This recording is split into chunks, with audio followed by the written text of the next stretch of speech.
Whether you have 20 pounds to lose or 400 pounds to lose, I have a live panel that you are not going to want to miss.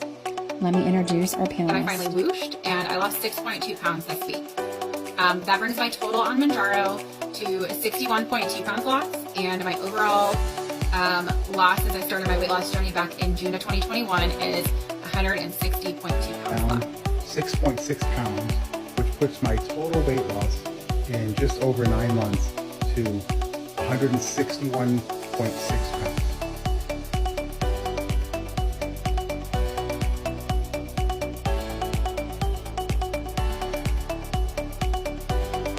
You guys, I did it. I have lost now 102 pounds in 7 months on I went Manjaro. back and looked, and it's actually been almost 40 pounds since the last update here on TikTok. So here are my weights. The top number is my last update here on TikTok. That was in December. The bottom number is my update this morning. I am back below 400 pounds, which I'm really excited about. Personally, the struggle trying to keep swimming when it feels like the world is constantly trying to pull you back underwater. I know there's more for me and better things in the future. We can't live in fear and in hope at the same time. People do things to you or say things about you. It says more about them than it does you. And that is so hard to put into practice some days when life has just been hard. We will keep swimming. All right, well, let's run through housekeeping one more time, and then do y'all want to jump in? Yeah, that's good. Okay. So we're going to start with individual introductions. I don't know why I keep saying that word wrong. Then I'm going to ask questions. Some of them will be to all of the panelists. Some of them may be to a select few. You're encouraged to provide your thoughts, responses, feedback into the comments. You're also encouraged to, if you'd like a little bit more details from any of them based on their responses, just try to call out their name. That way it helps me to then field and say, hey, Brenda, follow up to what you said. Because I'll be trying to watch the comments while they're responding to make sure that we answer all your questions as we go. We know that can be frustrating to participate in panels and feel like no one's seeing what you're saying. So we'll try to make sure that we get to those as we go through, but we'll definitely have some time at the end to add in maybe questions that we didn't get to that you'd like these folks to respond to. Please tap the screen. You have to tap in Allison's box. We will remind you of that periodically. Our mods will likely do that too in the comments, and share the live with your friends. Also, please follow everyone. They are all wonderful, great people. You can always unfollow later, refund back, full money refund back if you change your mind. So, all right. So, welcome to tonight's panel. Collectively, this group started at 2,543 pounds. That's the equivalent of a Toyota Prius. Fun fact. Collectively, this group has now lost 671 total pounds. That's 26.4% reduction from their collective total. So tonight is your opportunity to hear their stories and ask questions of these amazing and dedicated folks. I would encourage each of you to go ahead and follow each of these wonderful individuals as we jump into our introductions and move on to questions. So for introductions, we're asking that each of the panelists will start top row, left to right, then go through here. Tell everyone your name, maybe how old you are, location, what medication regimen you're on today. Some of your medical history, whatever you feel comfortable sharing, heavy starting weight, current weight, total loss. Just the kind of quick rundown for everybody. So we'll start with you, Allison. Okay, so I'll start. My name is Allison. I'm 33 years old. I live in Ohio, born and raised, never lived anywhere else. My starting weight was 447.4 pounds. Little medical history. I am a type 2 diabetic, and I was diagnosed in July of 2021. Undiagnosed, but I likely have PCOS and binge eating disorder. As far as medicine, I was on metformin, no longer on that. And Manjaro, I am on 10 milligrams currently. Started on October 2nd, so I am on my 30th week. My current weight is 285.8, and so that means I've lost a total of 161.6 from my highest weight, and about 62 pounds since being on Manjaro. Jamie. Hi, my name is Jamie. I'm 46. from the thundering, rainy state of Florida. I started, my highest weight was 715 pounds. My current weight is now 553. I am down 163.2 pounds. I started on 5 milligram Mounjaro, and after 1 month switched to 1 milligram Ozempic, and I'm currently on 2.4 milligram of Ozempic. And did I miss anything? I think oh yeah, I am not type 2. I do have. I was pre-diabetic. I have lymphedema. I have help me. I forgot. Chronic venous insufficiency, high blood pressure, and everything seems to be slowly getting better as I'm losing weight. And I've been on this is my 41st week. So, thank you. I'll introduce myself next. My name is Brandon Wilbur. I was born and raised in California, but I've lived in Arizona like 8 years now. I started at 518 pounds, and I am down to 395 today. I have insulin resistance, diagnosed binge eating disorder, and I used to have high blood pressure and high cholesterol. I've got that under control with diet and medication. I do take both Wegovy, GLP1, as well as Vyvanse for binge eating disorder, and it's helping me control my weight and my life. My name's Mandy. I'm 38.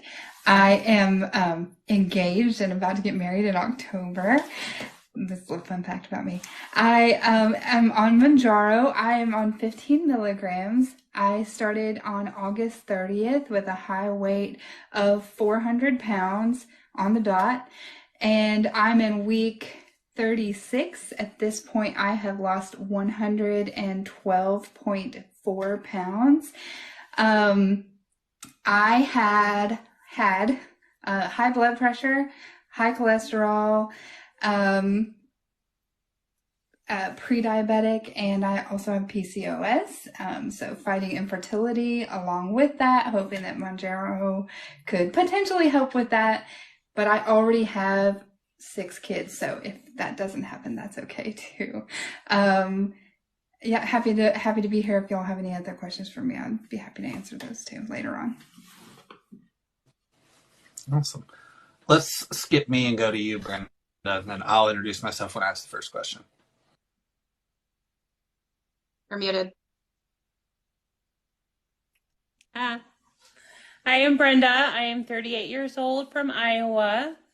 I have PCOS, insulin resistance, metabolic syndrome, hypothyroidism. Is that it? Oh, and I had a myocardial infarction about 2 years ago in 2021. My highest weight was 463. I am down to 352, and I've lost 111 pounds. That's awesome. Congratulations. Thank you guys for introducing yourself. So my name's Garrett, MJ Garrett on TikTok. MJ just stands for Mounjaro, so Garrett is my first name.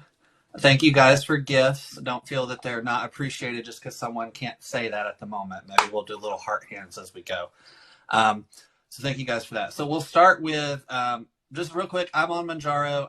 I've lost only like 35 pounds. These guys are champions. I am trying to, I'm not allowed to say only. Allison's catching me. I know. Did you see that face reaction? Yeah. So I have awesomely lost 35 pounds on Mounjaro.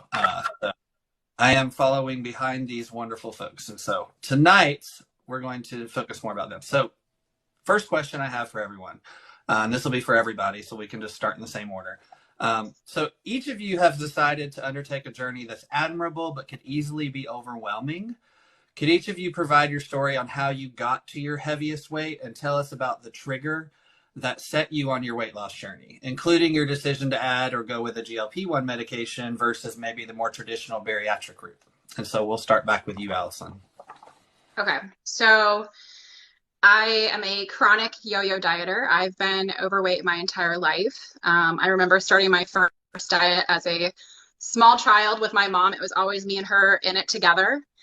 But they always ended the same with usually a binging episode, thrown in the towel, and gaining back whatever I had lost and restarting once again, going up more, gaining even more weight than what I had lost in the first place.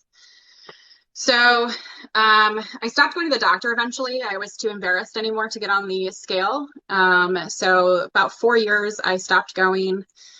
And finally in 2021, I was like, I have got to do something. I was at my highest weight, 447 pounds, and I knew I needed to do something. So I found a new primary care physician. And my full intention was to ask her for help. What can I do? I didn't necessarily strongly consider weight loss surgery. I was always hesitant because I was always afraid of the gaining it back afterwards after going through something so major.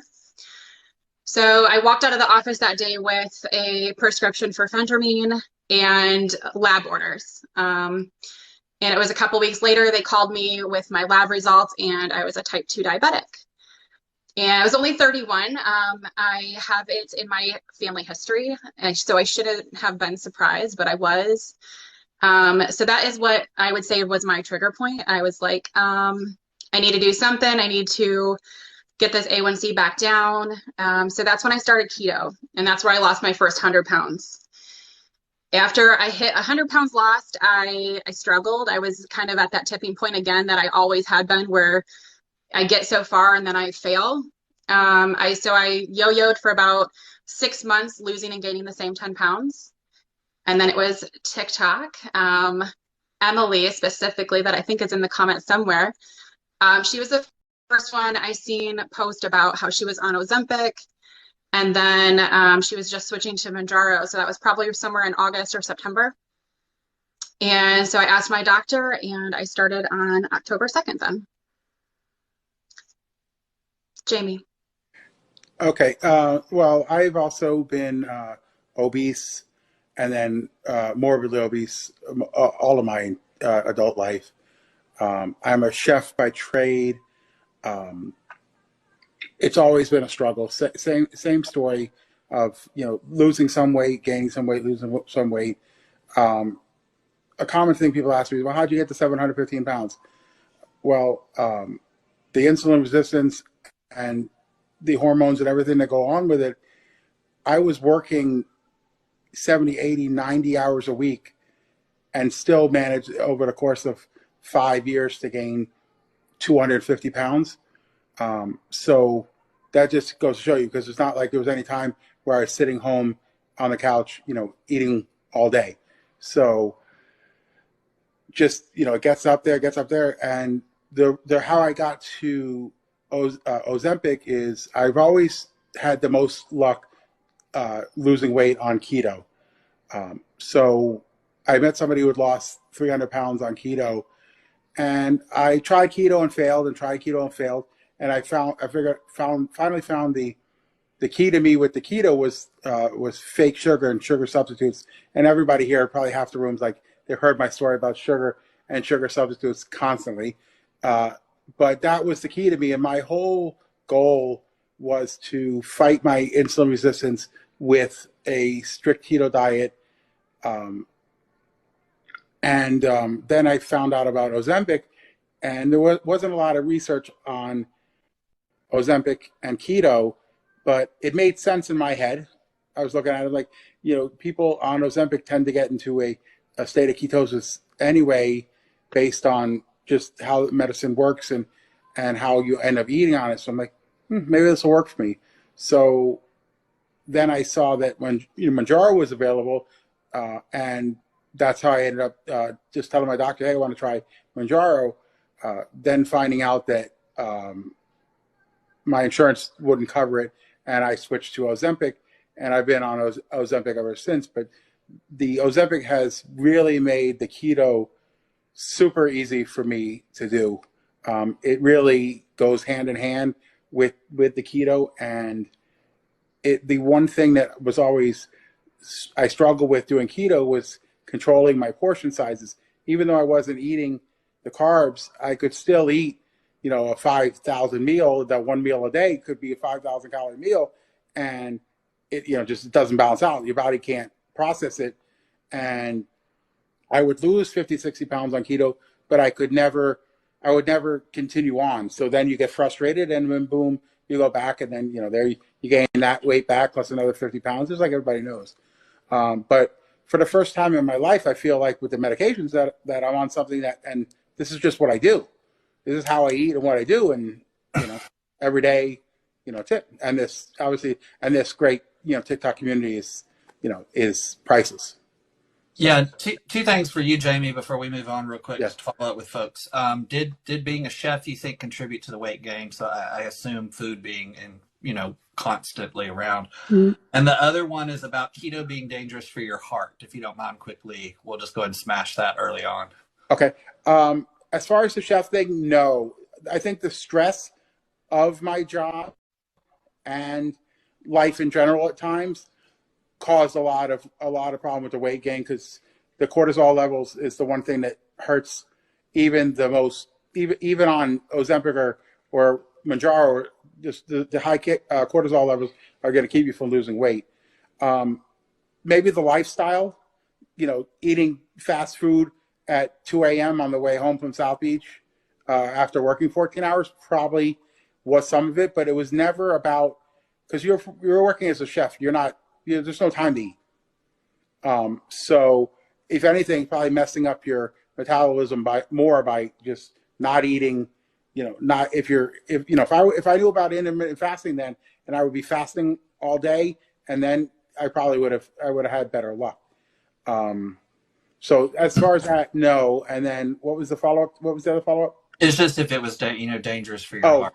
So I've talked, first of all, my doctor, my endocrinologist, plus every doctor that I've talked to about the fact that I do keto and Ozempic, and there's really, it's unfounded, the issues with the heart. My cholesterol, and most of you guys have seen all my numbers, but if I have a couple of posts that show all my numbers, and my cholesterol, everything is in line with my blood work, except for my testosterone, but we know where that's going too. So yeah, and Jamie actually has a good video where he shares that if you want to go check that out on his page sometime.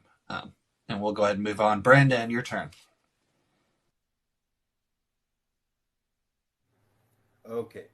So my name is Brandon. I started at 518 pounds, and at that point I had kind of given up on anything working for losing weight, diet, lifestyle, going to the gym. Nothing worked. I had tried all the things, Nutrisystem, Jenny Craig, Lindora, Weight Watchers, all of that didn't work. I went to fat camp as a teenager, also didn't work. And I actually found a ketogenic diet by watching YouTube. Brandon needs to speak up. Okay.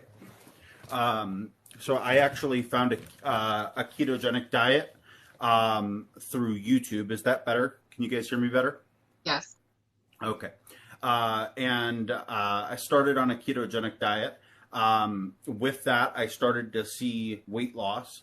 My highest recorded weight, I was 518 pounds when I finally got on the scale. So I was probably 550 plus.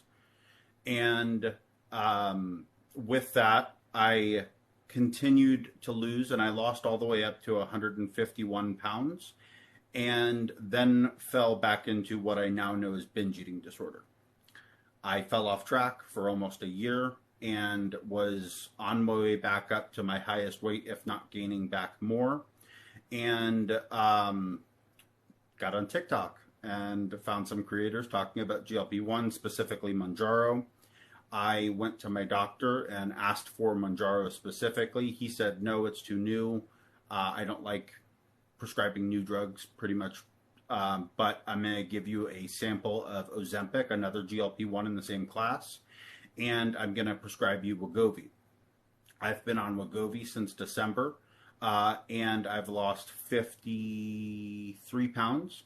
I am down to 395 now with a total loss of 123 pounds.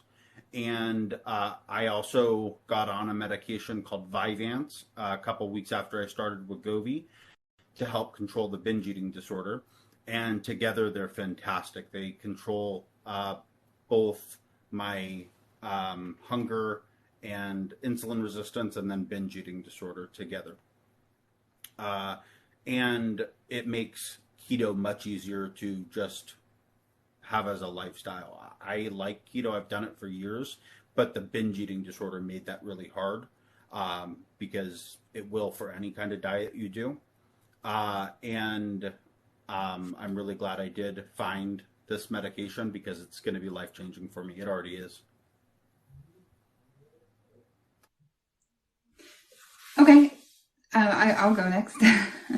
How did I get here? How did I get to 400 pounds? I really, after I had my baby in 2016, had hovered in the 300s, 330-ish, 340, even up to 380, lost back down to 340, kind of unintentionally. But in 2020, late 2020, my husband left me. And my brother actually passed away from a transfer addiction. So he had weight loss surgery. He was 600 pounds. He lost down to 250 pounds. He picked up an addiction to alcohol. That escalated very quickly. So he had the surgery in 2017. So he lost down till 2019, 2018, and then started drinking. So it took his life in about 3 years. It was horrible. It was really hard. And I actually also met and fell in love with my fiance at the same time. So I had this like double whammy of relationship satisfaction and grieving at the same time. And so I really gained about 60 pounds in a year, which if you've struggled with obesity at the level that we have is not uncommon for us. I had previously lost, when in my 20s, from 336 all the way down to 217. We got foster children, with 3 kids overnight, got pregnant, got another foster kid, and before I knew it, I was back, in the 330s, and that kind of led me to where I was. So at 400 pounds, I went on a trip to see my dad, who had been diagnosed with brain cancer. And I went to visit him and paid for upgraded seats. I was really excited because I was like, I'm going to be comfortable on this plane for the first time in my life. And I sit down in my my emergency row, and I ask for my seatbelt extender, and they say, you can't sit in the emergency exit row with a seatbelt extender. So then I got put like in another seat in a very uncomfortable position with people who I didn't know. I planned on sitting with my sister. Was horribly uncomfortable, and everybody on the plane like saw me get up and move. Get on the next flight. Shouldn't be a problem. I'm in the front of the plane. I paid for front of the plane, like the luxury seating. You can't use a seatbelt extender on the luxury seats. So again, I had to get up and move. And the stewardesses, although they were trying to be quiet about it, it felt like they were screaming it across the whole plane. So on that trip also, like my dad, who was dying of cancer at the time, he's doing much better now, and my sister were both like, we don't want to lose another family member to obesity and obesity related illnesses, and what can we do to help get you healthy? And then of course I poo-poo that idea. I get on the plane, I can't buckle my seatbelt, and then I have to, it was horribly uncomfortable. So those things kind of converged at the same time. It was really, really heartbreaking. I had the money in my bank account. I called a company in Mexico to book weight loss surgery. I set my date for January 1st. I was ready to send in my deposit when I saw people talking about Mounjaro on TikTok. And I thought, I have this money saved. Like, even if I have to pay out of pocket, I can use the money I have saved and see, like, this is my last ditch effort before I go to Mexico and have weight loss surgery, which is risky, knowing that my brother died from a transfer addiction that he got from weight loss surgery. Like, but I was desperate. I lost like 20 pounds in my first 2 weeks. It was a miracle. And now, like, 112 pounds later, like, it has, like, literally saved my life. So that's why I'm here. I'm sorry, guys. Don't ever be sorry for sharing your truth. It's all good. And we appreciate that. That was a lot of information. Definitely a lot of experience to process all at once. So we thank you for sharing your story and being an inspiration to others. All right, Brenda, are you ready? I am. So I've always had a problem with weight. Even as a young child, I was overweight. There was a short period of time where I started growing up, and then I didn't have as much of an issue. And then something changed. And we went to the doctors, we couldn't figure out what was going on with me. My cycles were all crazy. I was in sports year round, and I just started gaining weight, and there just were no answers for me. It was the more, you just got to move more. But the problem with that is I was running 3 miles a night, and it wasn't, it didn't make sense what was happening to me. So as I got older, into my 20s, I started college, and I went through a lot of depression. It was a really hard time. And I struggled a lot with my mental health. So it kind of caused me to kind of become a little bit of a recluse and not really participate in activities. I just, I stayed in my room all the time, and my depression was just terrible. And everything just kept getting worse, and the weight just started piling on.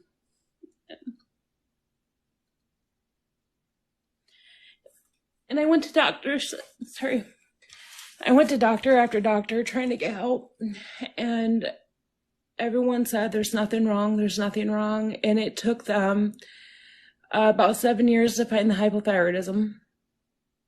And they suspect that was what was going on. In the span of a year, I had gained over 100 pounds. Well, in, sports and everything else. So there was some issue going on. Well, as the years went on, I continued just to gain, and I went through this period of denial because there was nothing I can do about it, and I'm gonna pretend it's not happening to me. So in the midst of pretending it's not happening to me, it just got worse and worse. And in 2021, I had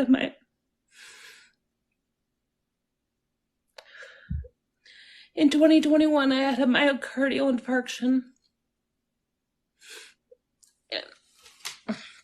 I'm sorry.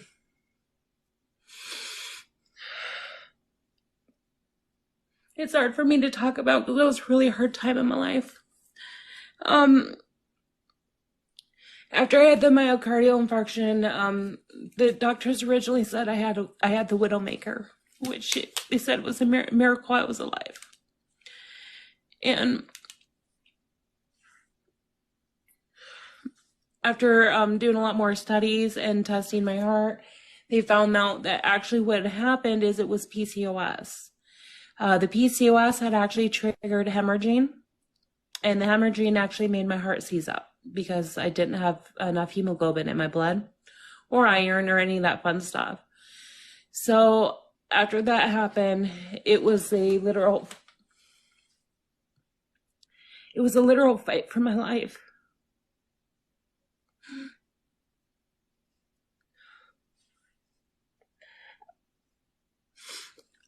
I remember it being so bad that I couldn't even walk to the bathroom.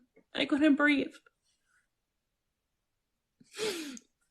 I remember every second of my life, it felt like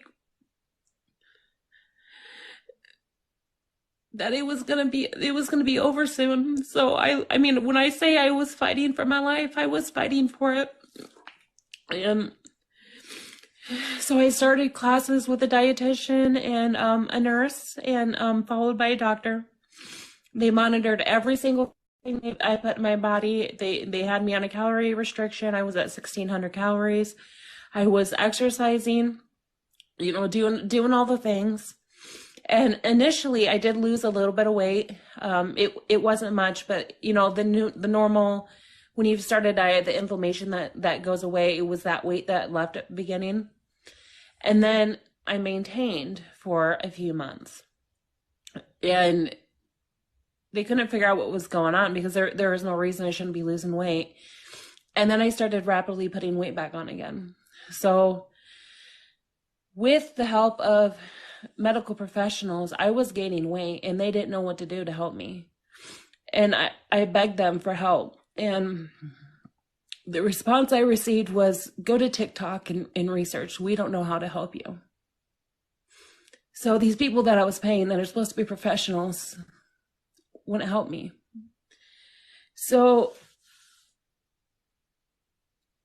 that brought me to TikTok and researching and learning about Mounjaro. And Mounjaro saved my life. And that's the main reason I can do the surgeries and stuff like that other people were doing, is I wouldn't survive. So when I say this drug is life-saving for people, it is. I went from having high blood pressure, high, you know, on the little higher of the normal end of cholesterol, to feeling like I was out of breath and I couldn't walk more than a block. And that, mind you, that walking more than a block, that was after almost 2 years of physical therapy after my myocardial infarction. And I was just so unhealthy, and I just had this horrible feeling that something bad was going to happen. And that's when I had a friend that told me about the Mounjaro, and then I went to the doctor after that and was able to start it. That's awesome that you were able to then finally find a solution. It's I know a lot of us say in lives that everyone here will tell you, advocate for yourself. Those of you who are listening to this, if you're thinking about getting into a journey, or you're scared or you're hesitant, use this group's strength, hopefully. But you are going. It's a battle, and it's a battle worth fighting for. It's a battle worth winning, and even if that means changing doctors or going to see a specialist, whatever you need to do to get access to something like this, so we would encourage you to do that to help your health. Brenda, someone asked if you had your thyroid removed. No, my thyroid is regulated with medications. All right, good deal. I think and then Brenda, I don't know if you have any thoughts around, somebody had mentioned earlier on about PCOS being misdiagnosed. Sometimes autoimmune can be similar. Do you have any thoughts around that? To get a diagnosis with PCOS, you have to have a whole list of the symptoms. In one of the other tests that they do is an ultrasound they do on your ovaries, and it shows a cyst. So polycystic, so multiple cysts are on your ovaries.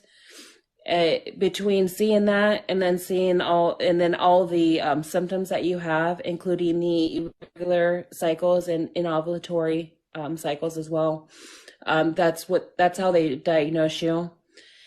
As far as could it be something else?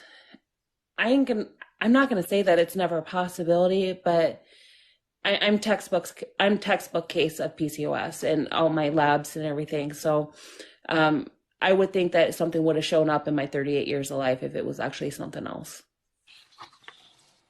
Awesome, thank you. One housekeeping item I'll do real quick here is, I know I saw a couple folks mention side effects. We won't be getting into specific side effects or how to manage those tonight. That's something that we're usually, one of us is always on here every day. You feel free to talk to us then. So we didn't want to clutter up tonight with conversations that likely a lot of folks joining had either already heard or already seen TikToks about. So just wanted to let you guys know that if you don't see us address that, that was intentional, not meant to be harmful to discussion, but hopefully it helps us stay more into the substance we think people are more interested in. All right, so next question. This one, it looks like we're asking Jamie, Allison, Brenda, and Brandon for this one. So we're going to talk about nutrition a little bit. Most of us know that diet is a key enabler of a successful weight loss journey. However, there are lots of diet options. Someone had asked earlier, I'm going to squeeze a side question into this question, about Optavia for meal planning. I'd not heard of them.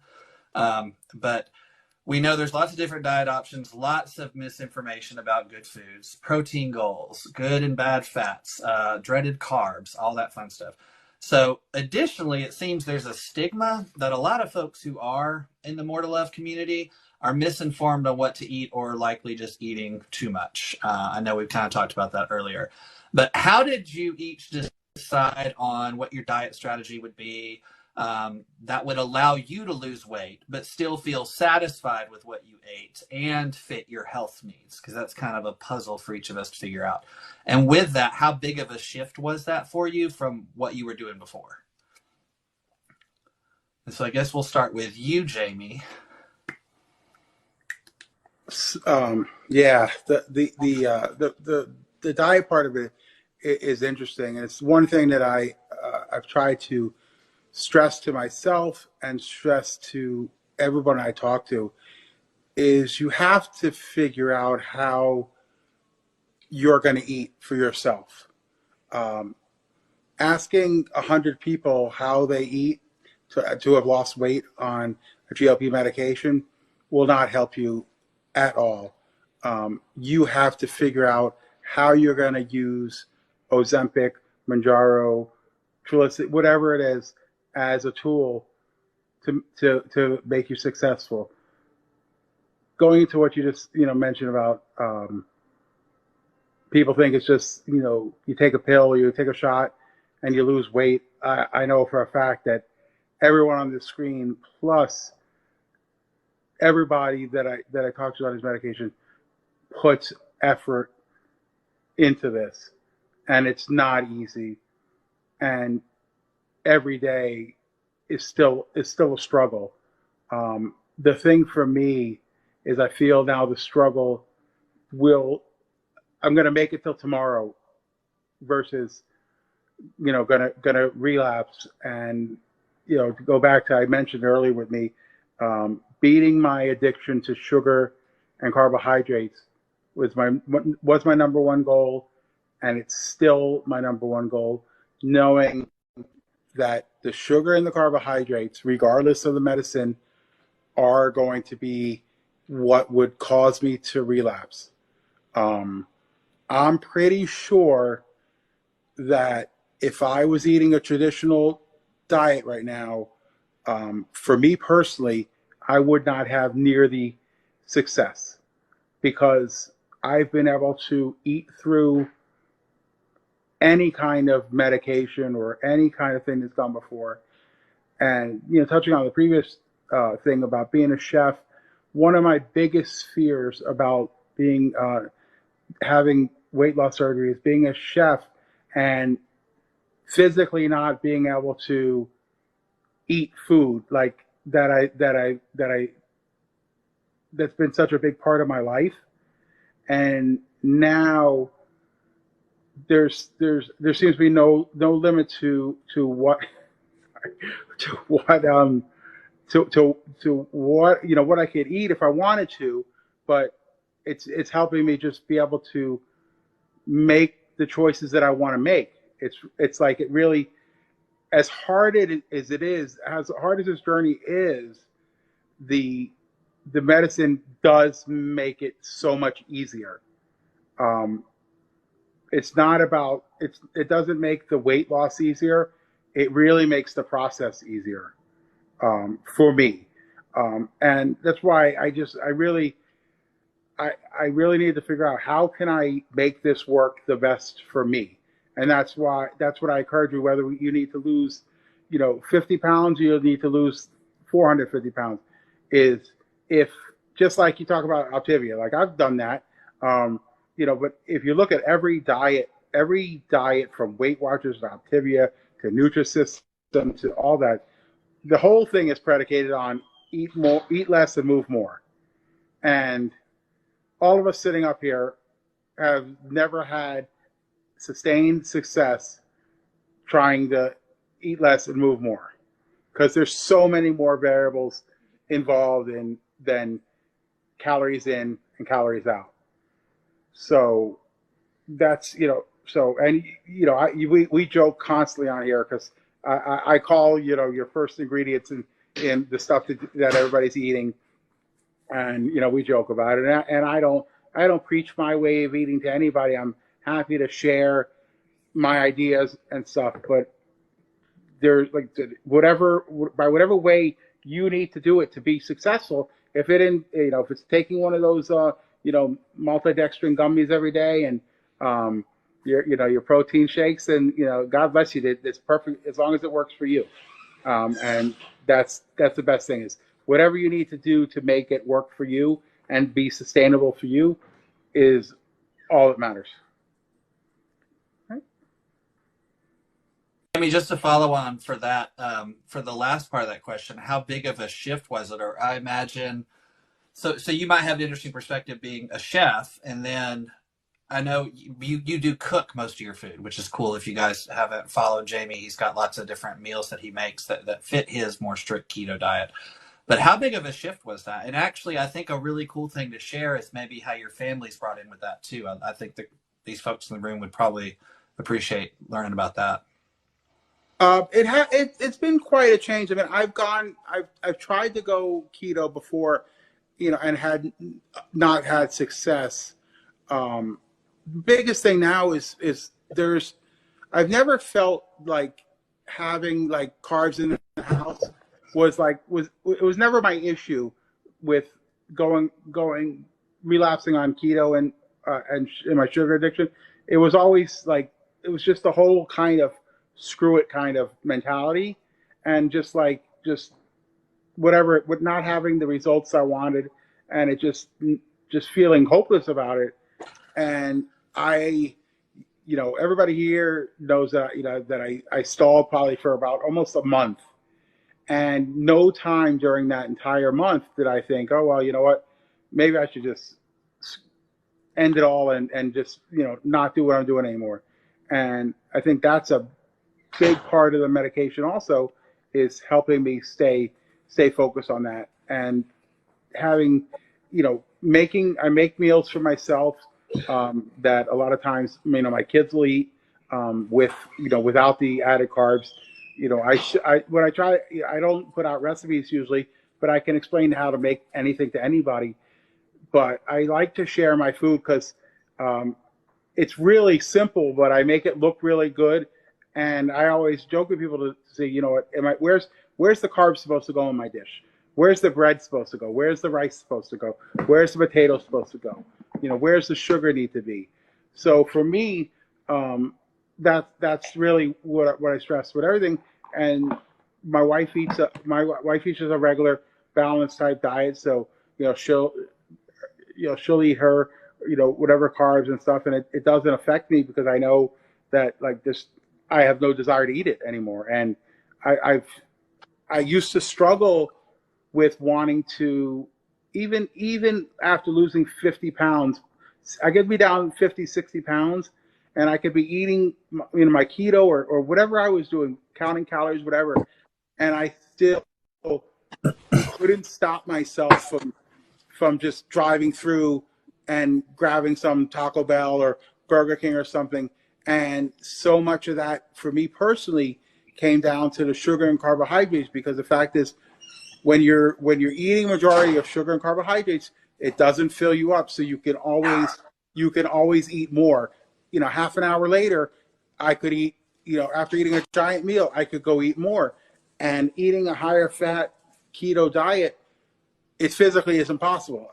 it's impossible to do it because you can't do it. You don't have the will to do it, and your brain's not working that way. So with that on top, with the Ozempic on top of it, it's just like, I'm so in complete control. It's amazing, and to feel full for once, you were like, not ever feeling full. Not to mention that I didn't what? Okay, that I didn't need to be full. I didn't need to be hungry to eat, and that was the story of my whole life. And now so it's Well, thanks, Jamie, for sharing. Brandon, I'm going to squeeze in somebody else's question into your response if you don't mind, but defining macros, and feel free, Brenda, when we get to you as well. Absolutely. So macros are protein, fat, and carbohydrates. A lot of us here prioritize protein, right? And those who do keto are going to prioritize fat and have a higher fat diet.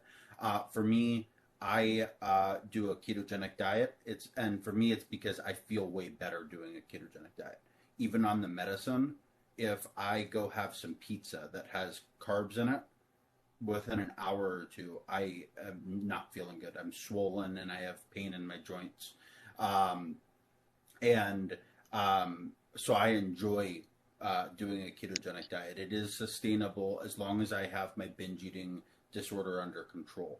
The two medications that I take help with that. It is sustainable because, like Jamie said, there's alternatives, right? If you want bread, you can have alternatives for bread. If you want pasta, there's alternatives for pasta. If you want chocolate, there's alternatives for chocolate. Allison can tell you she eats keto chocolate chips every night. So there's ways to make a diet sustainable. Like Jamie said, you should do whatever works for you. Keto does not work for everyone. Some people need carbs in their life. They feel good on them. That's fine. For me, I don't, and it is sustainable enough for me to do it and worth it because I feel better that way. Going back to macros, for anyone that's not either tracking or at least has an idea what macros they're eating, I think that's a good idea to know how many calories you're eating and how much protein, fat, and carbs are in those calories. Yeah, and I think where some people struggle is they try to define what that should be for them. And I think that gets to where everybody here would say it depends what your body needs. So for Jamie, his carbs is going to be way, way, way, way, way down. For me, I don't stress as much about it. So it kind of, if are you insulin resistant, what's going on with your body? You have to figure that out for yourself. All right, Brenda. So macros for me, I watch a little bit differently because I'm insulin resistant. I don't need to do anything as strict as keto. I mean, I could. I would have good results. I just choose not to.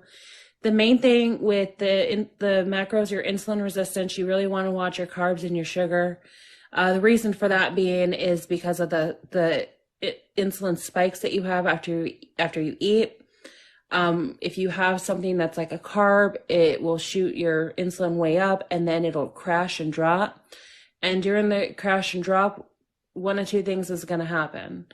You're going to get hungry again, so you can eat an entire meal, and then half hour later, you're going to be starving again, and you're going to eat. Or two, you're going to be dealing with insane exhaustion, where the kind of exhaustion where you could just sleep anywhere.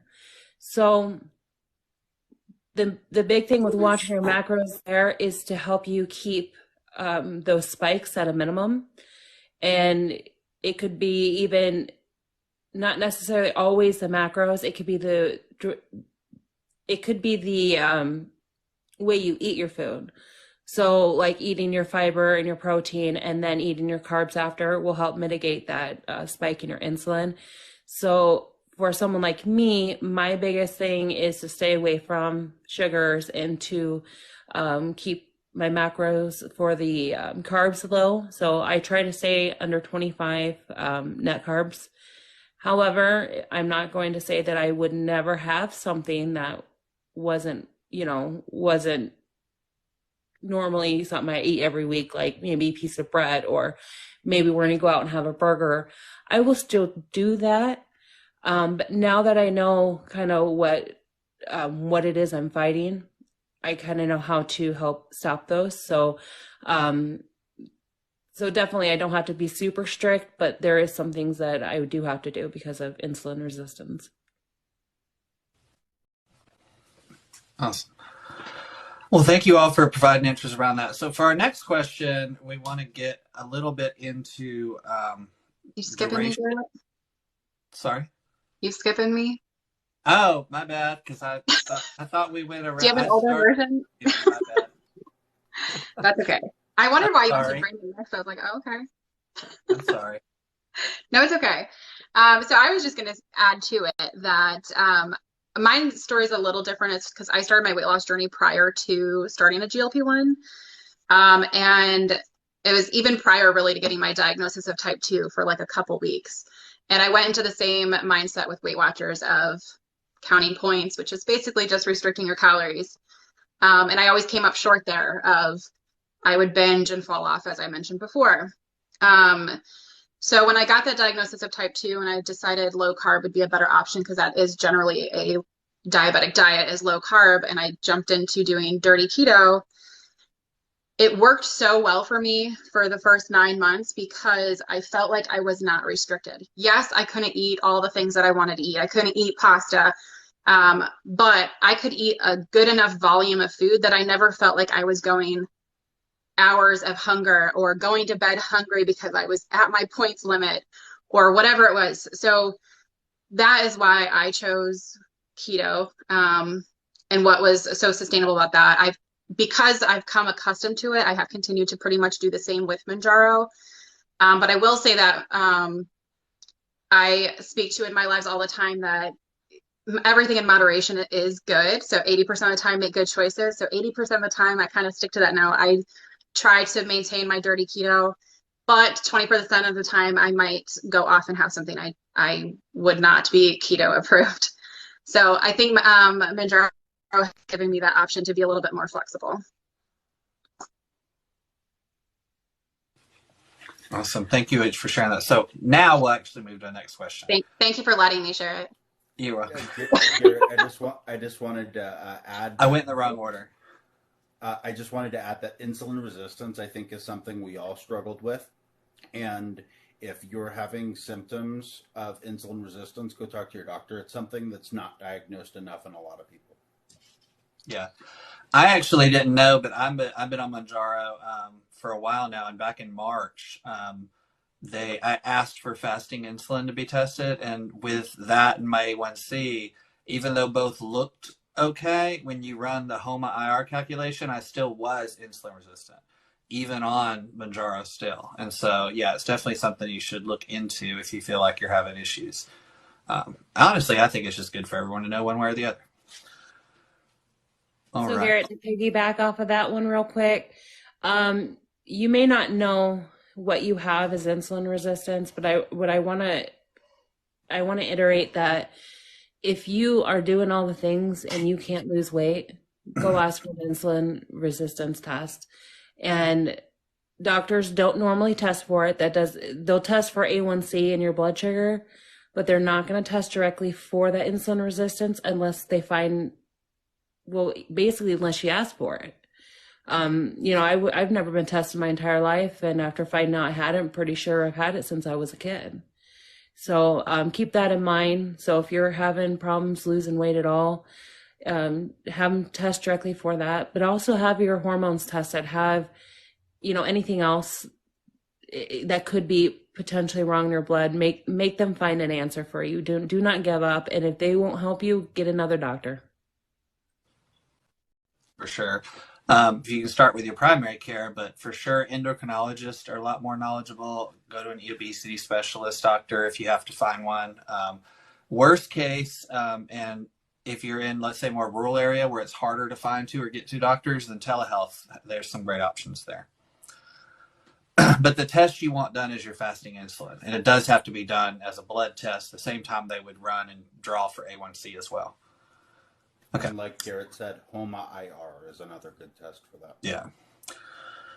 So this one is going to be for Brandon, Mandy, and Brenda. This time we'll go in the right box order. So we'll start with Brandon. So we all know losing weight can be exhausting, especially mentally. Typically, diets can be hard for folks for just a few weeks, much less months or years. With this group, the goal is to lose a lot, but at the end of the day, progress still is only going to be incremental. So can each of you tell us how this journey has or is impacting your mental health, and how do you stay committed and motivated? Brandon, real quick before you start, will you come forward again? Because you're getting hard to hear again. Yes, I'm on Bluetooth, so I just have to speak up. Thank you for letting me know. Okay. So it's not a matter of moving up, but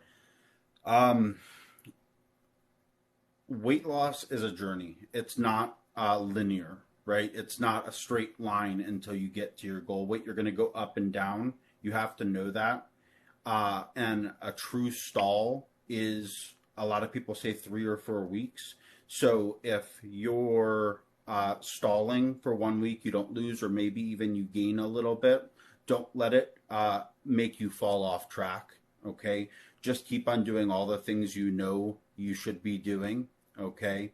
And eat correctly, take your meds correctly, focus on whole foods, hydrate, get your fiber, all the things that you know are going to help. Okay. And eventually those things will help. If it's not, you may need to go see a doctor. That can also help. Get your labs, make sure your hormones are correct. And if they're not, like Jamie had mentioned at the beginning of the panel, start with medications that can correct those. But just do the things that are going to keep you on track. And if you stall, don't let that make you fall off track.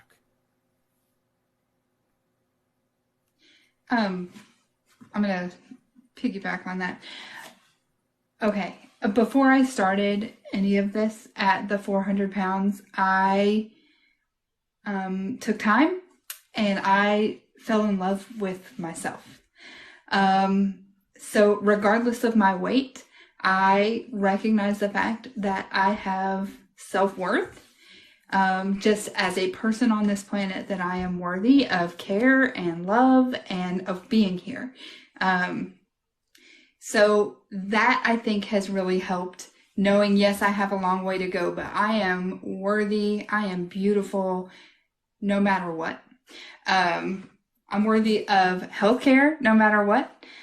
And I think the other thing that I have done to keep going, even though the numbers are crazy, when you look at it, like, oh my gosh, 150 pounds, 200 pounds, 300 pounds, this is like insurmountable, really, is I set other goals. So I wanted to get outside. I wanted to go hiking this year.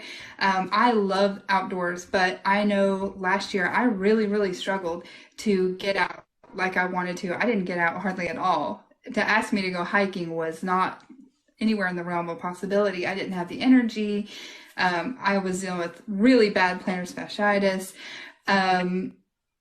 And so even just like reflecting on my day today, I did yard work for 3 hours today. That was something I wasn't able to do last year. So focusing on those like non-scale victories, things that I really wanted to do that were important to me to feel like I had, like I was adding value as a member of my family, like I was adding, value to just my life in general. That I was having experiences that made life fun. So I've reached the point now where I honestly don't have a specific goal weight in mind. I don't really mind if I didn't lose, another 50, 60 pounds, like I would be fine with that, because like I'm living such a good life now. Obviously I'm going to keep trying. I'm going to keep doing my best and putting all that effort, forward. And I do believe that it will pay off, but if the payoff is in like fitness and life experience and happiness, that's enough of a payoff, to me.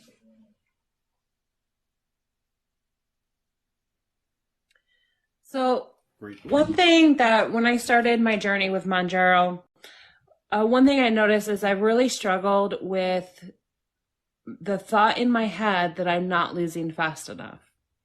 No matter, it doesn't matter how little or how much I lose, I always think it's not good enough, that I'm inadequate, that I'm doing something wrong. And all the while that I'm thinking these thoughts in my head, we have people coming out here saying that we're just overweight, we're lazy, we're not worthy of this, we're not diabetic, we shouldn't be taking these meds because we don't deserve this too, we don't deserve treatment. In dealing with all of that and the fat shaming, it gets hard. It makes you want to give up. When you shame somebody that way, you're not motivating them. What you're doing is you're giving them the idea in their head of, what's the point? Why do I keep doing this? No matter what I do, it's never going to be enough for you. It's never going to be enough for your family, your friends, the internet, TikTok. It's never going to be enough. And you have to learn how to motivate yourself and learn why you are doing this. Because at the end of the day, you're not going to make anybody else happy. You know, I could lose down to, 140 pounds, but someone's going to say something. Either, at that point in time, it might be, oh, you're too skinny. You're not, you've done too much now. So you have to do this journey with the idea of mind that there has to be a reason. And my reason is I cannot go back to where I was. I cannot be that person anymore. I was so unhappy and I struggled so much. Just everyday life things. I mean, even like taking a shower. I mean, it puts you out of breath, and it things that people don't understand and don't think about because it's normal to them. And what would be a normal activity to another person when you get in a larger body is not normal for you, and it's hard for you. So the biggest thing is to remember, what is your why? Why am I doing this? And, between having the myocardial infarction and, I mean, that once you face death face to face, let me tell you, that's enough of a why for anybody. That's going to motivate you. And so, yeah, definitely me, I can't go back there. No matter what anybody else says, I can't go back. So say what they're going to say. I'm going to keep fighting for my life over here. And just to add on to what Brenda said initially, set small goals. All of us here have this huge goal to lose a lot of weight and get to either a goal weight or lose a lot of weight and get to a healthy weight. But setting small attainable goals, 5 pounds, 10 pounds, getting down to another clothes size, hitting those goals will make you want to keep on going. At least it does for me. So that's another really good tip. Girls. It's time for the next question. So this one is to Jamie, Allison, and Mandy. So we'll start up here with Allison so we can go in the right order this time. So we hear all the time, one must diet and exercise to lose weight. But there are many in the 400 plus community that might have mobility issues or other physical restrictions and limitations which could impact their ability to exercise.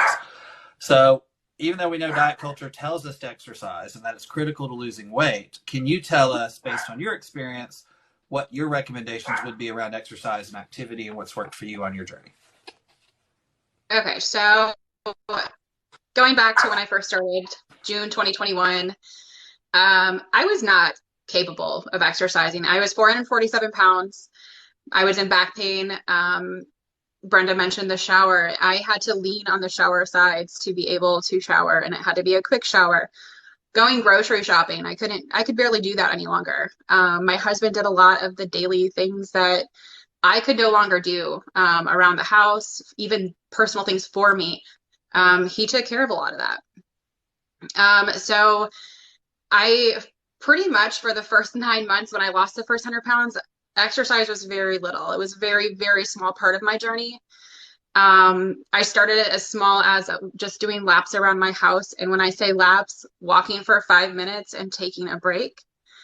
Walk for another 5 minutes, take a break. I did work myself up to being able to walk for 30 minutes sometime within that journey around my house.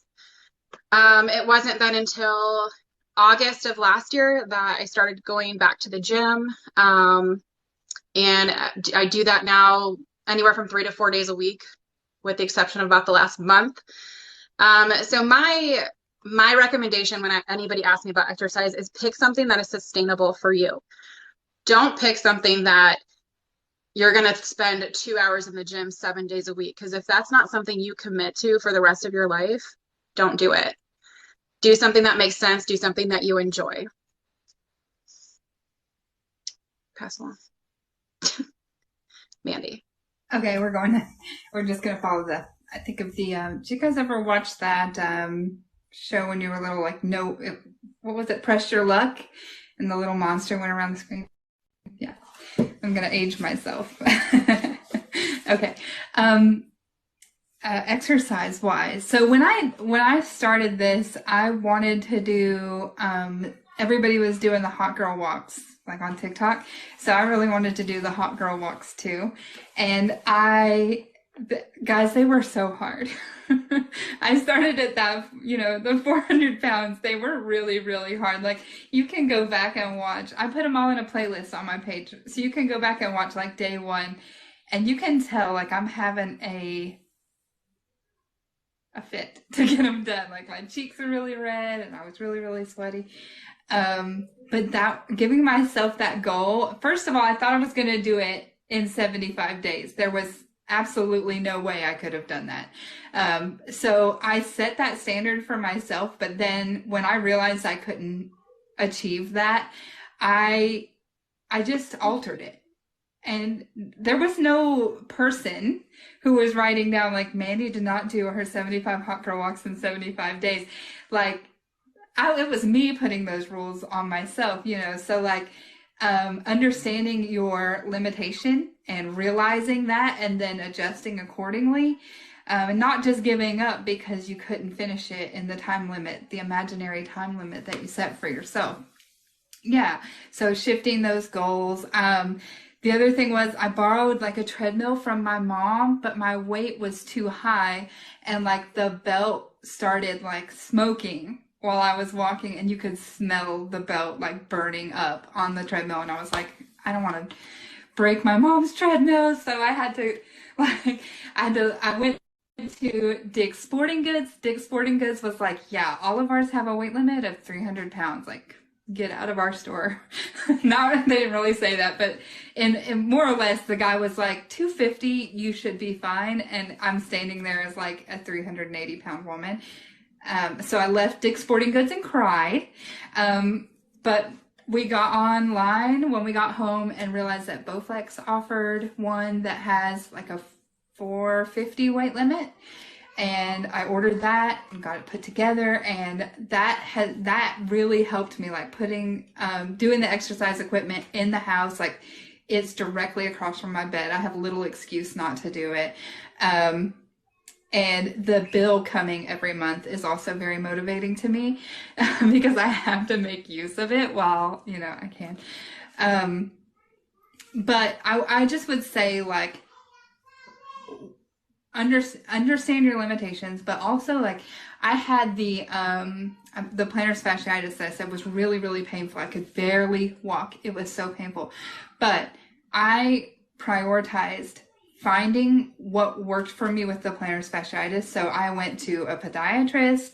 I bought 3 different pairs of shoes until I could find one, very expensive shoes, until I found some that were good enough for me to be able to like walk for that amount of time in. So just, I guess if I wanted to like quantify it all, wrap it up, don't set unrealistic goals. And if you do, don't be afraid to adjust them. find what modifications you need to use, and use the proper equipment. Those three things together, I think you'll hit your stride and really find something that you love. And if you need help with that, like, reach out to me. I love all kinds of exercise, and I would actually love to talk to you about it. Yeah, that's probably a good point as a reminder. Go ahead and follow all these wonderful folks if you're not. Make sure to keep tapping the screen to get those likes up. And everyone's very appreciative of the gifts you send. They end up showing up as collective coins in the corner for those of you who may not be familiar with what those numbers are. So Jamie, we'll round out this question with you. Well, it's especially here on TikTok, it seems to be like everybody is obsessed with, do you exercise? How much do you exercise? And I started at the highest weight here. I'm still the highest weight here. Just recently, I've come across some people that are a little heavier than me that are seeking help on TikTok, oddly enough. But my really only go-to form of exercise right now is swimming in the pool. It's the only thing I can physically do that I don't have a great risk of hurting myself more. And if you do any research, you know that exercise, cardiovascular exercise, will inherently make you healthier. Cardiovascular exercise does not inherently help you lose weight. There's multiple studies studying identical twins, one exercising, one not, eating the exact same thing over 6 months, and there's like a 1 pound difference after 6 months, except the one that was exercising is a lot healthier. So for my overall health, I want to be able to move more so I can move more.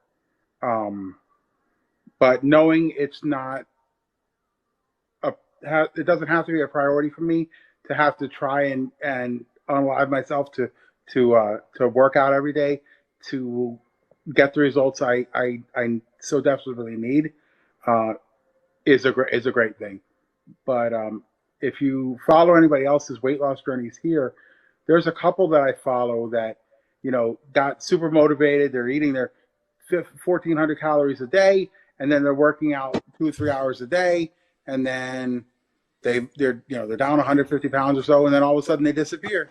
And then then all their videos disappear, and then 6 to 8 months later, you see them coming back on, and they're now starting this hardcore exercise routine again, and that's their first major focus, and they're going so hard and going so hard and going so hard, and it's just, for so many people, it's not a maintainable thing, and your life gets in the way, everything gets away. So like Allison mentioned before, if you're building your weight loss around a certain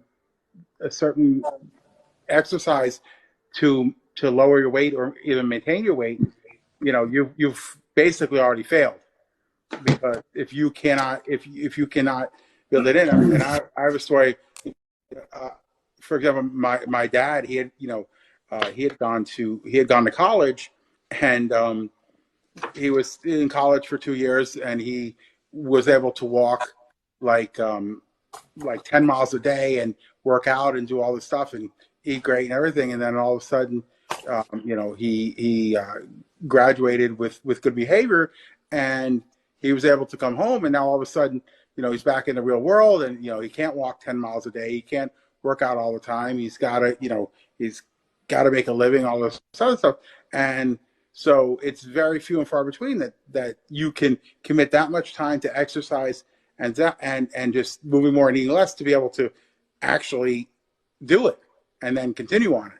So I'm happy, that every day that certain movements get easier for me, I'm happy for, and I want to be able to, to spend more physical quality time with my girls, and I'll get there. And even something like swimming, like have an easier time moving around in the pool now than I did than I was able to 9 months ago. not to mention getting in and out of the pool as well, because that's, you know, a major thing. But you know, I'm reminded every single day of the struggle of the journey, and I just have to, especially, you know, when you're trying to lose a lot of weight, that it has to be one day at a time. I try not to look back, because anybody here, whatever you do, don't sit there and say, you know what, if I just stayed with it that last time, or you know what, you can't change the past, and you can't focus too far in the future. You know, tomorrow, you know, tomorrow, the next day, then the next day, and the next day, and ultimately you have no choice but to be successful, because boom. Yeah, and before we move on to our next one, anybody who does follow me knows what I'm probably about to say. So exercise, literally there are studies, exercise is not the way to lose weight. It's not a successful strategy to lose weight. This has been proven over and over again. Nutrition and focusing on strength training are the two things, if you're going to do anything, that's what's going to help you the most. Because 60 to 80% of the calories you burn in a day are going to be done by your basal metabolic rate. That means what your body does just to stay alive and be the wonderful person you are sitting there on the couch. Another 10% is spent by your body in order to digest and process food. Meaning you're looking at 70 to 90% of the calories you spend in a day by your body are done without you actually trying that hard. So your exercise is only in that 10 to 30%. A lot of the times when people do exercise, especially those that go hardcore like that, they end up rewarding themselves for being good and overeating on those calories. So there's actually been studies where people have gained weight because then they reward themselves for exercising. And also people tend to spend less energy outside of that exercise because they did exercise. So let's say they go home and just lay on the couch instead of going and doing something productive. So all of us on this panel would tell you, walking, you don't have to run. You should do cardiovascular exercise for your cardiovascular health. But strength training, if you're going to do anything, build up your muscles, because muscles burn energy by just existing. So BMR is where it's at. Okay, question 5. This one goes to Brandon, Mandy, and Brenda.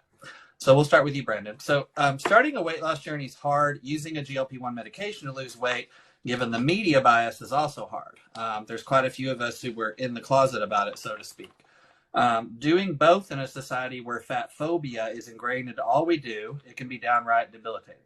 So how are you navigating the stigma, bias, and fat phobic nature of living a healthy lifestyle associated with a GLP-1 medication with your friends, family, coworkers, people you might encounter in the public? I am just completely open about it. I tell people that I take a GLP-1, what I'm taking, that I'm doing keto, that I'm trying to lose weight and control my health, and that it's working.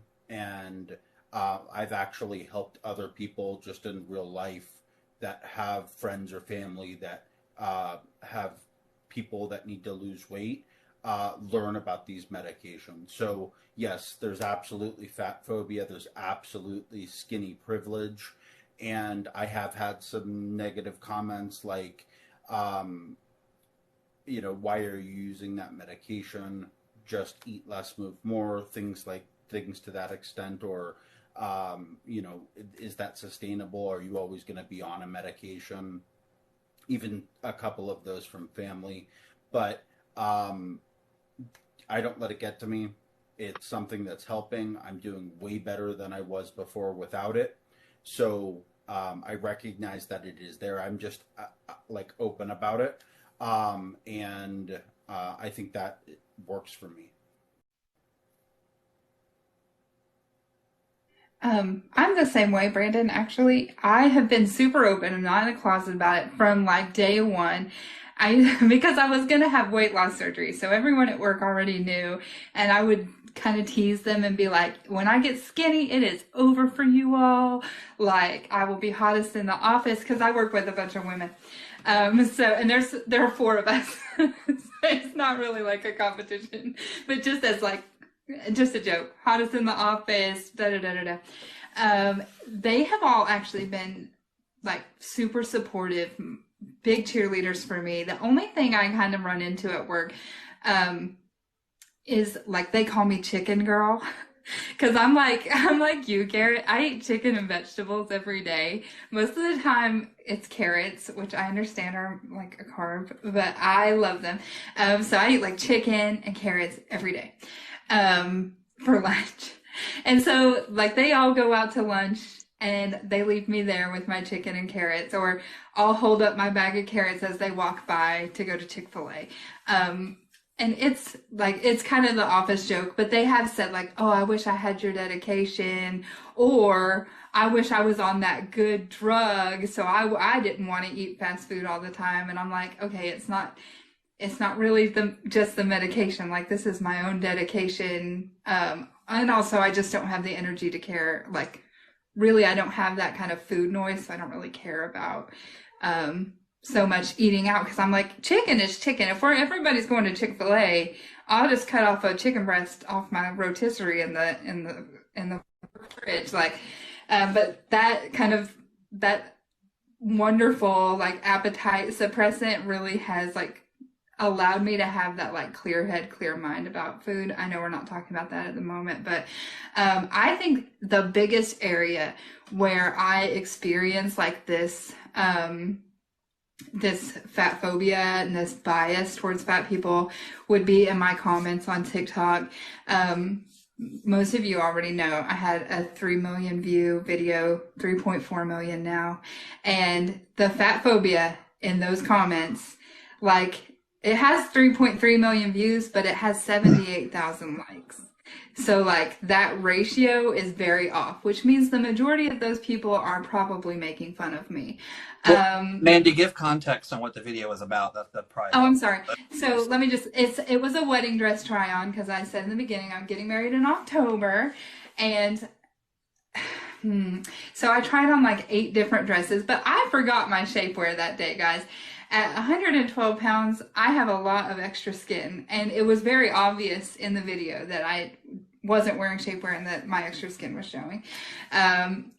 And so there were so many comments that were like puking face, or just like the stunned eye faces. I actually blocked the stunned eye emoji from my comments. Like if you try to comment that, it'll just delete it automatically, because like I was trying to share a beautiful moment with my friends, most of you all who see my videos and kind of cheer me on, and I just felt so beautiful and so like happy in that dress, and like I ended up kind of being a joke, and it was like really hurtful, and I considered actually returning it several times. The day after it blew up, I sat in the Davis Bridal parking lot and cried, because people were so mean. And I know everybody's like, stop reading the comments, you dumb bee. I can't. I can't do it. Like, that is not me as a person. And I take everything very personally. I feel like I have to explain to people, like, I'm on a weight loss journey. I bought this dress knowing I'm going to lose another 50 pounds. Like, and kind of trying to quantify it and make myself worthy of this thing that I bought for me, for my day. And it took me some time, but I've got my head back on straight. And I just have to say, like, I really thought that we had gotten a lot farther in our society as far as fat phobia, fat bias. It's just not true. We're just not there yet. So it takes just a certain type of person to be able to live your weight loss journey out on social media. And sometimes I'm that bitch, and sometimes I am not. I'm willing to accept that about myself. So having you all around and having like a community of people in real life who know me and who can kind of build me up is a big part of why I am so open and honest about what I'm doing. Because when I have a hard day, when people are being mean to me, I can reach out to family and friends and coworkers and be like, people are really mean to me on the internet today. And they, kind of lift me back up. So I hope that answered the question fully. I don't know. That was great. Thank you for sharing. Brenda. So for me, I'm pretty open about the fact that I'm on GLP-1 medications. I haven't had any negative feedback when it comes to my family or friends or anybody, but nobody is necessarily supportive. They're not saying anything bad, but they're not really rooting in my corner. I don't feel like I can say, hey, I've lost 111 pounds today, blah, blah, blah.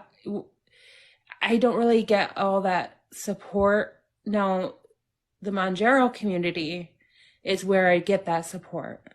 So that definitely really helps me navigate, the fat phobia in the society and how badly that we can be treated sometimes. But we also know that I clap back at it. Like I'm not, I was over in Mandy's comments on that dress. There was nothing wrong with that dress. It was beautiful. And I just troll the trolls because, I'm not going to listen to other people get this kind of behavior. And so if people aren't able to fight back for themselves, I'm going to do it for them because I can. I've come to that point of being able to kind of brush that off and be able to, I guess, be more aggressive in the standing up for myself. And the reason is because it took a long time, but I had to learn to love myself.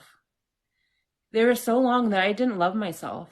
And, now I do. And part of my journey is to stop saying those bad things to myself in my head, to say I'm not worth it, that I'm not doing enough. I actually started doing a little thing where I had to actually look myself in the eyes in the mirror and tell myself that I'm proud of myself and that I love myself and I'm doing a good job. And the weird thing is, the first time I ever did that, it meant more to me than anybody who has ever given me praise. It just not having that bad voice in my head. So working on your own mental health will definitely help you navigate, through society and the people that don't think you should be on GLP-1 meds. And, honestly, my response to that is you're not a doctor. You don't get to tell somebody whether or not they get a medication if a doctor gives it to you. I mean, that's just how it is. No other disease in any area of our lives ever gets told you don't deserve that medication. And so, I just got to be nicer to yourself, guys, and you got to learn to love yourselves. Yeah, science, like psychology speaking, self-affirmation stuff does work. You do listen to yourself as if it's another person. It sounds weird, but it's true. It can work, so it's definitely a good thing to do. And we're glad you found that. And we love who you are. Unapologetically, Brendan, we love it. So I'll say that I actually wasn't, Alice, I'm surprised you weren't in on this one because I think Alice and I created this profile. It's kind of separate. It became a Mounjaro thing on accident. One day I just thought I'd post a funny video and it went and got like 100-some thousand views. And I was like, well, I guess people know I'm on Mounjaro now. And that was 12 weeks ago today.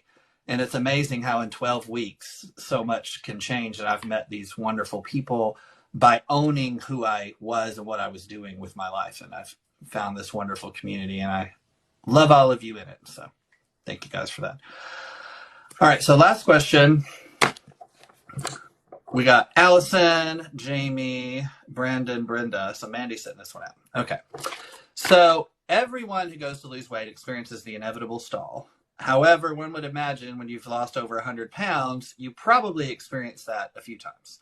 So can you tell us how you define a stall? And based on your experience, how you break through that? What are some best practices or recommendations for, mitigating it or dealing with it? And so I guess we'll start with you, Allison. All right. So I've been on my entire weight loss journey since June of 2021. So I have seen many stalls throughout my time. But just talking more recently with the Mounjaro, period. Most people, as someone mentioned before, they define the stall as 3 to 4 weeks. If I hit 2 weeks, I'm frustrated, but we all know it happens. So if I get to that 2-week period and I'm either gaining or just staying the same, my mentality always goes to go back to the basics. So on a day-to-day, I do not normally track. I have been on this long enough that I pretty much know what I can and cannot have, what I can stay within. But if I'm struggling, the first thing I go back to is tracking what I'm eating, making sure to hit my calories, my net carbs, and my protein. And then the other thing I would do generally is increase my electrolytes or my water and decrease sodium. And by decrease sodium, I mean I do not go out to eat for a couple weeks, because that generally is where I will see stalls happen, or socializing with drinking is another thing that generally can put me into a stall. So kind of recognizing the patterns is big. If you understand when you're doing when those stalls are happening to you, you can start to either correct them, or at least it helps mentally to know that it's going to happen. So for instance, when I went out on St. Patrick's Day, I was expecting to not lose that week, and that helps. It helps with the journey. It helps you stay on top of it. So I was just going to say about my most recent stall, it was only 2 weeks. I was frustrated. I didn't really do anything differently. So it could have just been normal hormones, a cycle time. But after the 2 weeks, I whooshed like 6 pounds. So patience is key, and just staying the course.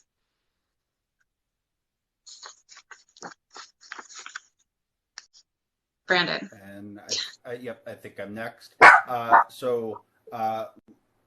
I do a lot of the same things as Allison. I've had lots of stalls, a lot before I started Wegovy, and still some after I've started Wegovy.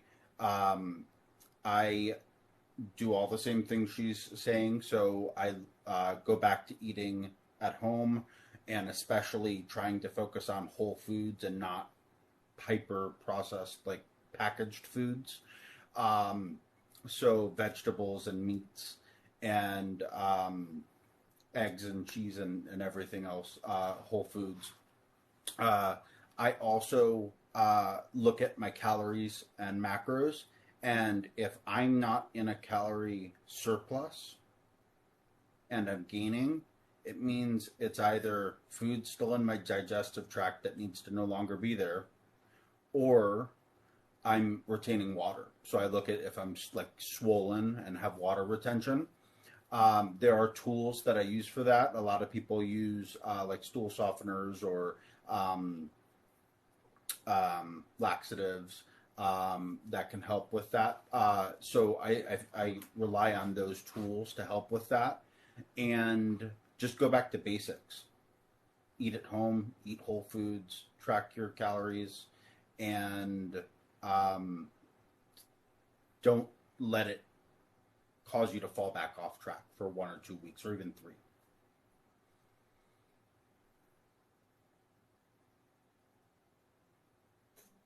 So stalls. I know 2 weeks ago I was stalled for almost a month, and I'd stalled before. The biggest issues with stalls, that's why I kind of say when I'm on my lives, I kind of say, do as I say, not as I do, because as so many of our journeys are similar, I started at 715 pounds. Okay, so regardless of how the same it is, it's different. And I can't go for a month without losing weight to figure it out. It just can't happen. I'm definitely a lot better at dealing with it now, but there's no instructions to what I'm doing. Like, you know, if I was 715 pounds and had gastric bypass, you know, somebody would be able to say, hey, you know what, this and this, you know, if this isn't working, this is this. And you have to be careful of the questions that you ask, because not, first of all, nobody has the answer, and you might not hear the answer you want to hear. But especially if you see about all these studies coming out, Wegovy, Ozempic, which is better, which isn't. You know what? I'm my own study. I'm currently down 23% of my starting weight. What I've heard is up even more percentage than that, knowing that I need to lose more than 50% of my starting weight. And there's not a lot of answers to tell me, like, what's happening when I'm not losing weight for a month. So I mess around with what I'm eating and what I'm drinking and when I'm eating it and so on and so forth. There's only so much you can really do. And then, once again, you got to trust the process. And, fortunately and unfortunately, I'm on Ozempic, so I'm limited by the 2 milligram cap, even though there's 2.4 in Wegovy. So I've kind of circumvented that. But going back and seeing my doctor and stuff, I have a plan for when I stall again of what we're going to do. Doing something that I didn't even know was possible is going back to 2 milligram Ozempic and then supplementing it with Rybelsus, which I didn't even know was possible. And going to my endocrinologist versus my PCP, he has a lot more experience with this, and it was like, oh, okay. So I have that in my back pocket for the next time I stall out. And because I broke my most recent stall after going from 2 milligram to 2.4.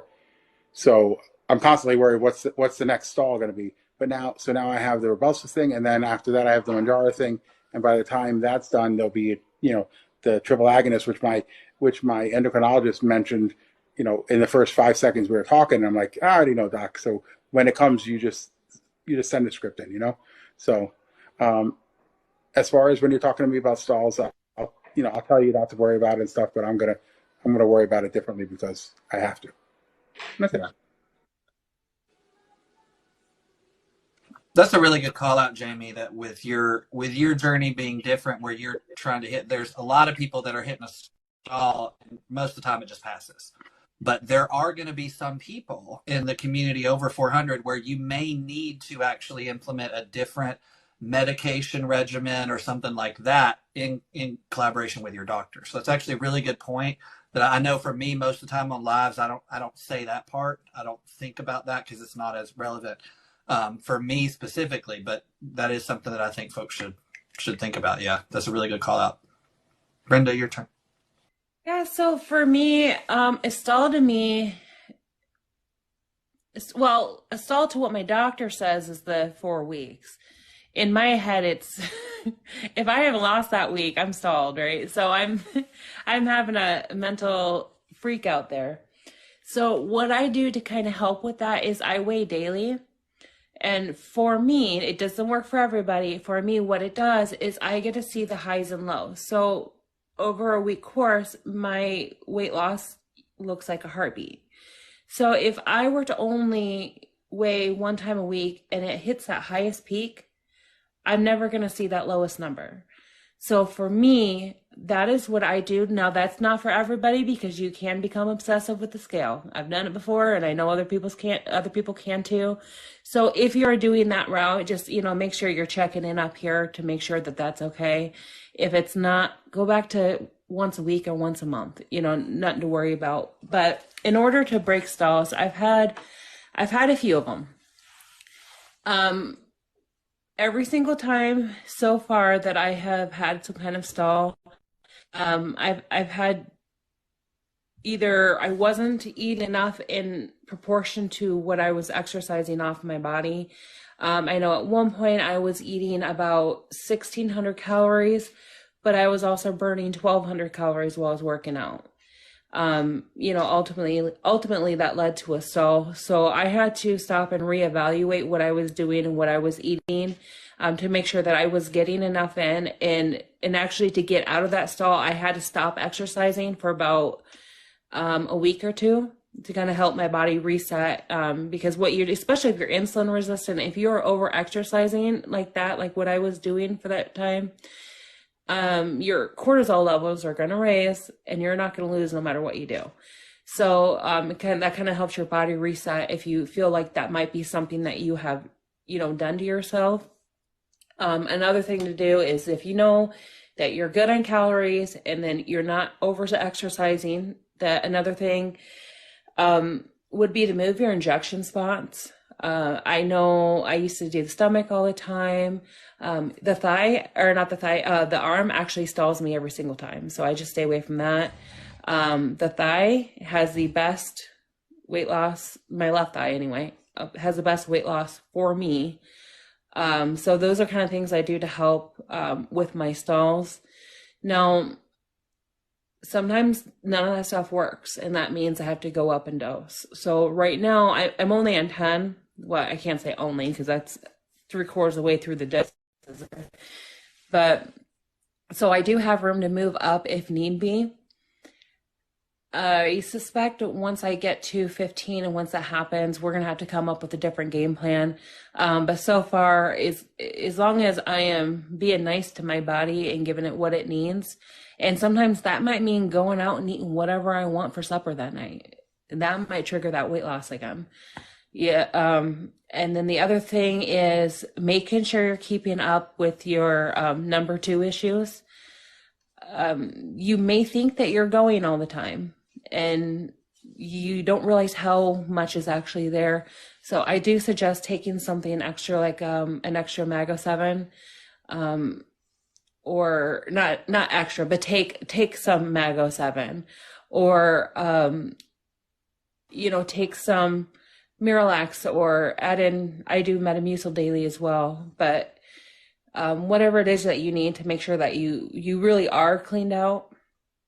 Because that can actually affect it. So you may be losing weight and you're not even seeing it. So keep those things in mind while you're losing weight to kind of help you with your progress. That's awesome. Hopefully that was helpful for Sirius. I'm glad to be of help. You didn't do anything. Okay, so my son has also called me about something, and so I want to give my kind of closeout spiel, and then I'm going to leave it to Allison in the room. So I will be exiting for a little bit. Maybe I'll be able to be back later. So we want to thank each of you for joining us tonight. We've really enjoyed the conversation. Thanks for your participation. That was the end of our formal questions. I know for panelists, there were 3 things that people had followed up on, or no, there's 2 because we did talk about whey, sugar dropping, and then improving cortisol, which is really just stress. So that might be something you guys could add on. But each of these folks are amazing storytellers, a lot to share, and have come a long way, especially with the one to push themselves farther than anyone in the GLP-1 community has, or as of yet. You're actually looking at a fine group of people who are going to, well, they already have broken the Mounjaro study, was 22%. And if you remember, I read out that they have hit 26%, and they are still going. So make sure to follow each of them. They each have, their own profiles on here with different content depending on what you're into, so they're all great folks. That way you can also stay connected with them. And a lot of these folks, like myself, we want to be a friend too. This is our community. We love being in this community. You guys are great. We're all super supportive. I learned things. Brandon was teaching me things last night, and so it's awesome. Brandon was teaching me things on live. Jamie, get very weird. But you never know. Lots of these folks have lots of different information, which is great. But yeah, I'm getting called out to Allison. You guys wanted a screenshot of all of us together. Yeah, picture everybody. Well, everyone actually, everybody pose. Are you ready, Ty?